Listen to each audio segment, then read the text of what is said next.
Yes, I know that music. It must be time for city business. That means we must have Michael Halley in the house. That means if we're lucky, we also have Jason Strong in the house, who was actually here on Friday with a special Sleepy Time by Grandpa D, which is now up. I think that's going to be available at FMC as well. Michael, how you doing? And we're going to do a little bit of a special thing here because there was no city council meeting last night, but a wrap-up. Is that right? Yeah, I'm good. Glad to be here. Good to see you. Yeah, glad to see you. Figured we'd do a year in review of 2016. Sounds good. So we can kind of hit some of the highlights. I got about 20 highlights. Stop me at any time to ask questions. Somebody or stop me. Make it a conversation. But no, this is great. Thank you for tending this garden, and let's start right at the top. All right. Well, it's more or less chronological. So at the beginning of the year, you may remember, we opened our new and improved terminal at the airport. So it was done in the winter, and then they did their annual fly event later in the year, and people really got to come out and see it. It was mostly paid for by grant funds. I think it was like a 10% local match, but the old building was getting pretty old. So anyone who uses the airport, which we have a number of private jet owners, businesses who fly clients in, now can enjoy a nice new terminal. And I'm going to make this joke, and this is the last time I'll make this joke. No baggage claim check. I really was hoping they just have like one little carousel where but no, there was no room or no need. So that's the last time, I swear. That's the last time. I had to get that in one more time before the end of the year. All right. And then we put our budget together for the fiscal year 16-17. Yep. City was able to lower the property tax levy rate from what it was, $17.08 per $1,000 of assessed valuation to $16.15. Cool. Which was good, which actually led to something I'll get to here in a moment. Okay. The Cambridge Sportsplex opened in March. Grand opening March 13th, I believe. And the parking lot north side was paved in the spring. But it's really become very well used, especially now that the weather's cooled down. Yeah. I go in there. I like to enjoy the hot tub and the sauna as a little relaxation and recuperation. Good stations for physical. Yeah, but when you look into the new gym, and I walk in, I look in there, there's youth basketball, there's adult basketball, there's youth indoor soccer now. My son's involved with that. Wow. Volleyball. It's very well used. People walking around the track just to get a little exercise in the cold weather. And the different like weight machines or exercise stations. A lot of those were brought in, and the benefit to bringing those from where they were, and the old Roosevelt building, which was an old school, has no elevator, so it's really not ADA compliant. By moving that equipment into the new Sportsplex, it is ADA accessible. Mm-hmm. So that both entrances are ADA accessible, and then there's a ramp. So we're really trying to incorporate more of that in all our buildings. And ADA makes it easier for ADD people, but I wouldn't know anything about that. I wouldn't know anything about that. That's humor, or not? It is. No, it is. It is humor. All right. No, but that is quite you add the bike trail to what Fairfield has going on here, that incredible expression of that rings the whole city. Mm-hmm. Then you have this shining example in the middle. It's good stuff. Yeah, and it was paid for 2/3 privately. $1 million. That was a state grant, but the local businesses and I'm going to say that wrong. Philanthropists. That's it. Philanthropists really stepped up and made it possible. Yeah. So thank you to everyone who made that possible. Very and cool. A lot of us on the city are saying we've had a lot of big capital projects this last decade. Mm-hmm.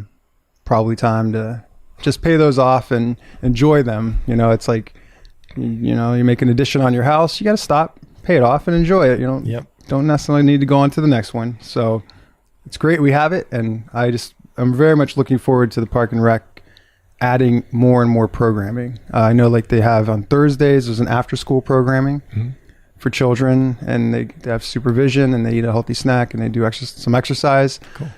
I would love to see that expand, if they could do it, if they could pull it off. or if there was interest. Because for so many of us growing up, I know in my generation, my town, the YMCA was just the place you went after school.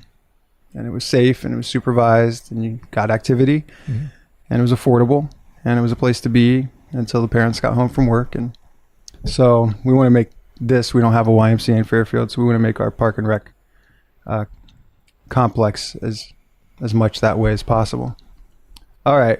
In the spring this year, we gave over 100 free tree seedlings away. So this was the Iowa Department of Natural Resources has a nursery with a bunch of tree seedlings, and they were just giving them away to communities. I think mostly communities who have emerald ash borer infestations, which we were the second in the state to find one. And now there are many, many more. It's almost the entire state at this point.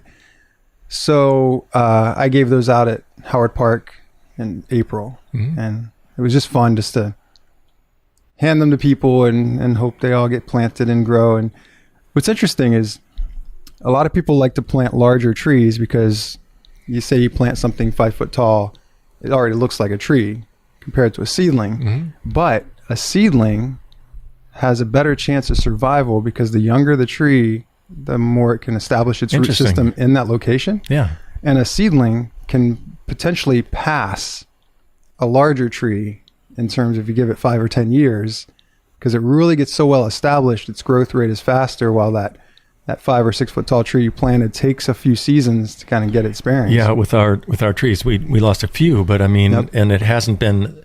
Droughts aren't so good for arborvitae. They're getting pretty vital, and it's cool to see them. But it's an interesting point because they were big to start. 3 or 4 feet. I remember helping with some of those guys. But yeah, you never can control those things. But so seedlings, while they're more susceptible to getting mowed by a lawnmower, eaten by a little critter. That's right. They're cheap and they're easy to plant. So we're going to do it again this spring. Excellent. So keep your eyes open on that one. All right. So remember the lowering of the tax levy I mentioned. Well, that and a new fiscal policy that the city adopted helped us to get Standard & Poor's gave us that A bond rating that we wanted. And so we were able to take that bond rating, take some old debt and refinance it and save $285,000 in interest. So a very real savings to taxpayers by being more fiscally responsible. So got a little more news on that later. I'm going to jump ahead. Later in the year, we went back, and Moody's, who had originally been for 2 years straight downgrading the city, did a U-turn and upgraded us from Baa3 with negative outlook to Baa2 with a positive outlook. So the positive outlook means if you stay on track, we will bump you up again and again. And it'd be wonderful to get up in the A's. With Moody's, it's a little more difficult for towns our size to get that high. I see. We just don't have the borrowing capacity and all that as a bigger city. But if we can get up to the top of the B's, that would be really great. So that's our goal. And so it's just really, I know this was an issue that came up in the election season of 2015. The city's in peril, our bond rating's terrible, and we're going down the tubes. And we have the highest property tax of anyone in the whole universe. All right, I'm exaggerating, but there were some strong claims, worse than any city in the state. And, it was concerned. And I've seen the comparisons. It's like, well, no, that's not true. We're probably mid-range in terms of that, but we don't like to see something like a bond rating go down. And that was definitely reason to create that new fiscal policy. But what makes it so clear on what needs to be done, rather than the city asking itself, what should we do to get this bond rating up? Our audits every year are done by the state, and they give us a series of what they call findings, and they're basically suggestions for how to do things better. And so when you take those and you implement their findings, so that's what we did with the policy and some changes that were done internally. It looks good for credit rating agencies, and also just keeps the ship really, going as well. What do I want to say? Fiscal responsibility, and as really a top level concern rather than just assuming and getting a little lax. Just, keep everything tight, checks and balances, all that kind of thing. So I'm expecting to be able to report next year the rate will go up again, which just means savings in the tax that we pay, the interest that we pay. Because it brings the interest rate down. All right. This was May. I'm trying to remember. May. Fairfield and Jefferson County became Home Base Iowa Community. This is a project I worked on with Adam Plaguey and Ray Chambers, who's the Jefferson County Veteran Affairs Director. And it's a program the state has implemented that tries to get communities to offer some incentives, especially help finding employment for veterans who are looking to relocate from outside the state back to the state. Hearing about it. Yeah, so we city offered like a short-term free pass to rec center and a reduced amount for the deposit you put down on a new utility account. So, small, kind of what you would consider the least you can do type things. But there were a number of businesses in town who agreed to certain programs to try to incentivize veterans. So that was great. We had Lieutenant Governor Kim Reynolds was here. I remember Troy Van Beek spoke as a local vet business owner, and it was a nice press conference we had at the courthouse. And she may be governor. That's right. Soon. Yep. All right. Bunch of housing projects. I'm just going to try to hit all the housing at once. Which is interesting because it's been a down housing time in general. Yeah. It's against the backdrop of a pretty critical need. Exactly. Here. So it's like it's a little bit of a funny thing, but I mean, some real movement. Well, some of these are still information gathering and some actually happening. So this was information gathering. It was a partnership with the University of Iowa that had a graduate level class that took a look at infill housing. Okay. So they looked all over the city, within city limits, for lots that could potentially have residential housing on them, specifically those where maybe there was a house that's gone now. So they're looking for lots of residential housing. Sorry, I'm just paraphrasing. There you go. I couldn't resist. There you go. It's true. The tricky part is those aren't publicly owned, those are privately owned. So it's really up to the private property owners to do something. But there were recommendations in that report for some zoning changes the city could make. And this is kind of a long time coming in terms of lot sizes and house sizes. We tend to have larger than state average requirements on those, both the lot size and the house size. And there's a movement for smaller homes. And so that would be something hopefully in 2017 we can really get into and adjust those. Cool. There was I'll go ahead and keep going on the property. So then the rezoning of the FIDA property over on 12th and Gear, and they call it the Doyle subdivision after one of their longtime board members at FIDA. And so the city brought wastewater over there. I remember there was a kind of a little break in the trail that runs along 12th while that was being put in. So it's poised and ready for some residential properties. They'll face the other residential properties on the other side of 12th. So actually just make it more of a standard, typical residential neighborhood instead of a farm field on the one side. So we'll see, hopefully get some traction on that. It all depends who shows up. Exactly. There are a number of developers who had different lots. It wasn't just one. And I believe Habitat for Humanity had a couple or had options on a couple. So nice. Hope to see some development out there. In the development area, we had Pathfinders, RC&D, and FIDA conducted a senior housing survey. So they asked people, I don't know if it's 55 and older, so technically senior, but they wanted to get information on what kind of homes they're looking for. And I don't know if you saw the article in the Ledger, but it was very interesting. A majority want what they call shared walled homes. So instead of a standalone unit, they would be happy living in a duplex or a triplex or townhouse, which is exactly what, getting to the end, which is the real project. The city was working with North Campus Village for many months.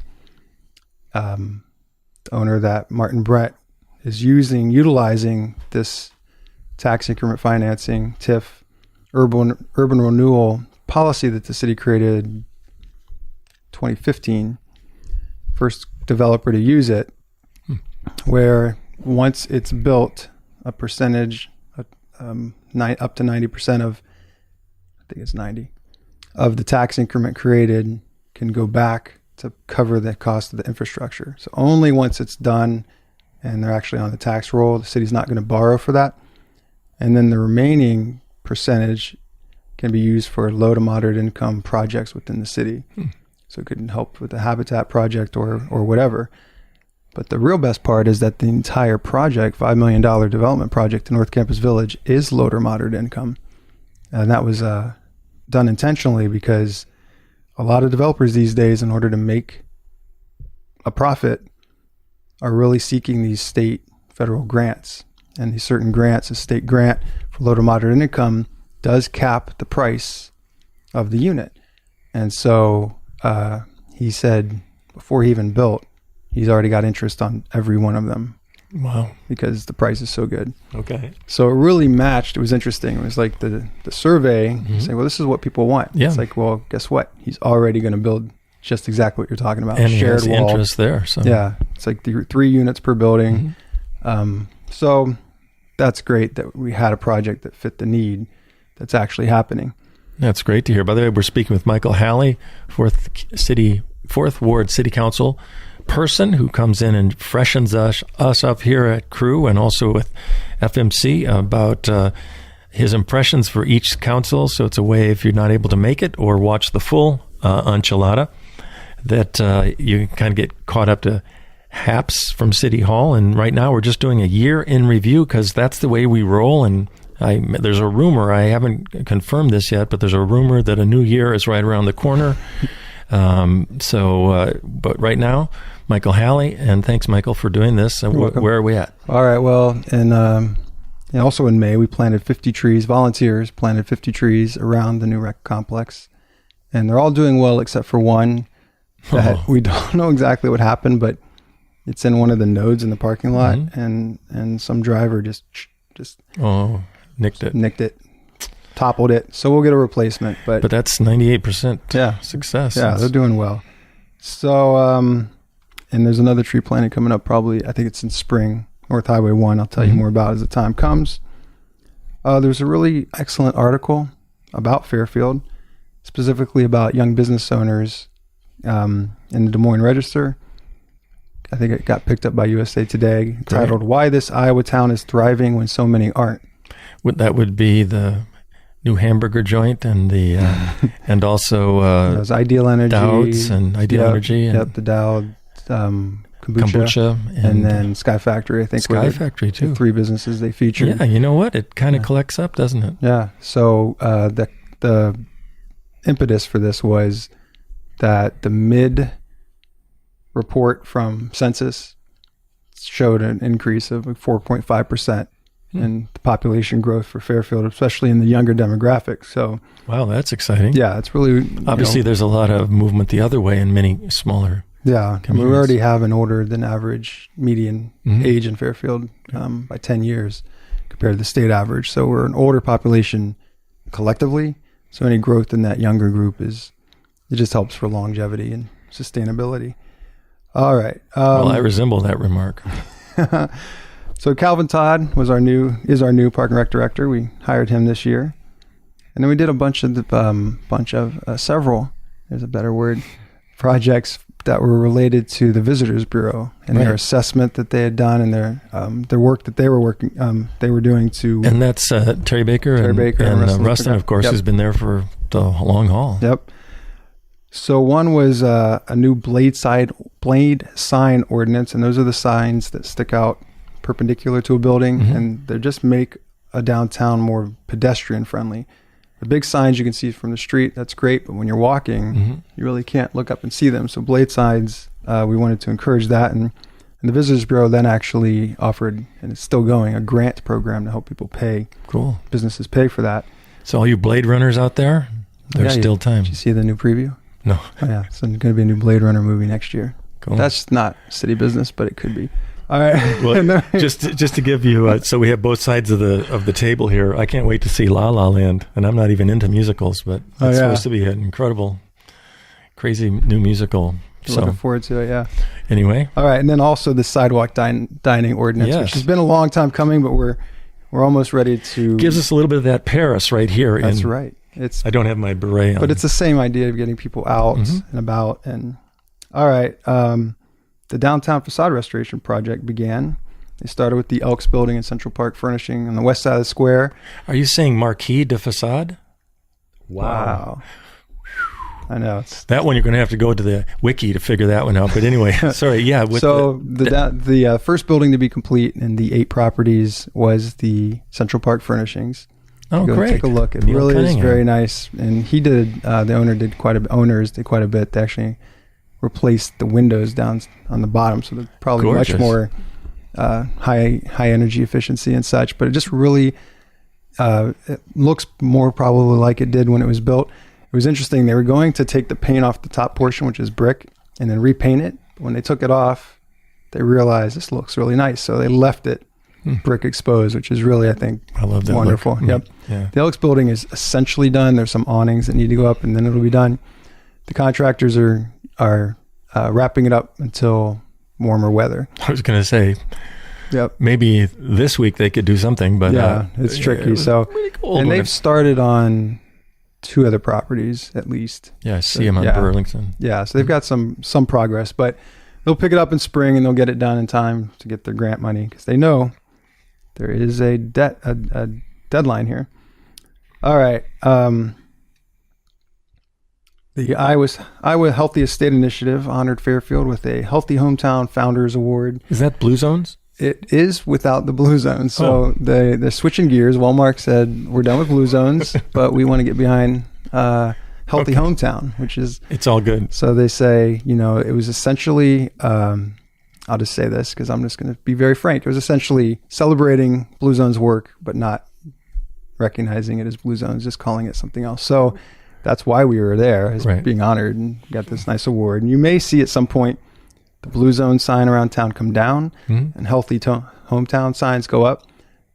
I prefer Healthy Hometowns because it says what it is. In Blue Zone, you have to describe, like, what's a Blue Zone? If you've never heard of it before, it doesn't mean anything to you. Yeah, it sounds to me like Memphis or maybe Chicago, the blues. I got the blues, baby. Yeah, exactly. Like, whatever, So...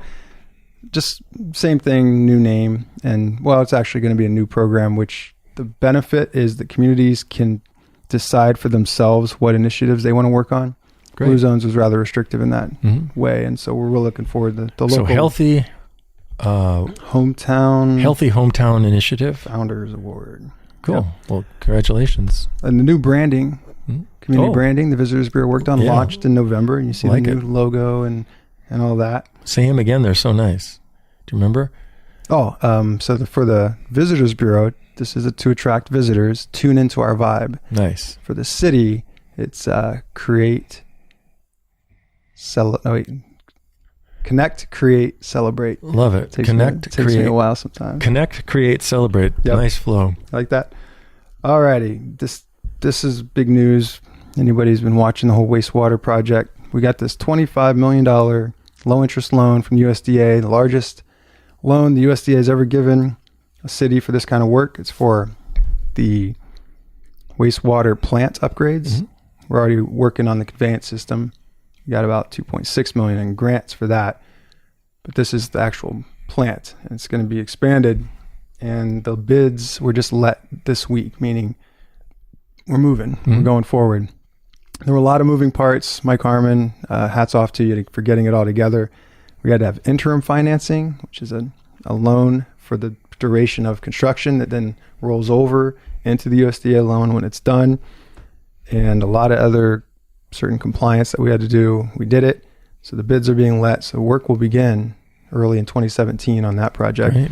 And that's the biggest project in the city's history. We've never done anything $25 million before. That's a biggie. And, it's a generational project. I'm not going to need to do this again, hopefully, and in time soon. And so it's a big deal. And finally bringing the city into compliance with DNR/EPA regulations. But I was at an Iowa League of Cities event. Almost every other city in Iowa is looking at the same thing. Yeah. I don't know exactly why, if just funding wasn't there, the attention wasn't being put on it, but this kind of infrastructure has been deteriorating to an extent around the state and maybe around the Midwest or maybe around the country. And it's really time to take a look at bringing it So up we're to on it. Yep, we're on it. All right, almost done. Okay, last couple here. Yep. We did. By the way, you're listening to Solar Powered KRUU-FM 100.1 on your local FM dial, also KRUU-FM.com and the World Wide Web machine. FMC is in the house, Fairfield Media Center. Jason, always good to see you. They have a special going on in this little Christmas wing here of a special Christmas with Sleepy Time Grandpa D. Well, let me put it, Sleepy Time with Grandpa D.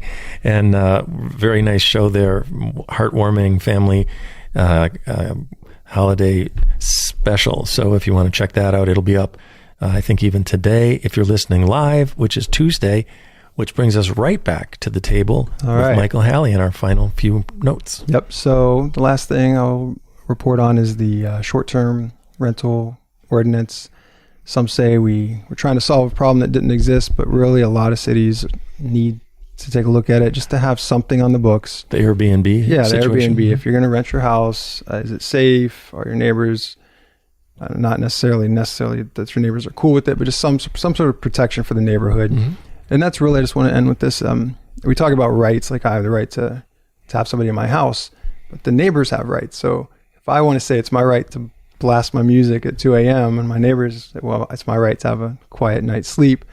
So that's the trick of government is, there's individual rights, there's group rights, there's my rights and your rights and Jason Strong rights. So we're trying, and it's not not trying to create laws for the sake of having laws. We're not trying to create laws for the sake of bringing in revenue, because it's a drop in the bucket. It's really trying to create a level playing field, trying to be fair, and ultimately trying to be safe. And so that's continuing to be hammered out, or it's actually passed. It's passed now. So we'll see. We made several amendments along the way. Well, you know what? Next time we can even look at that and talk about what it is. Out, so people are clear on that, because it'll be something.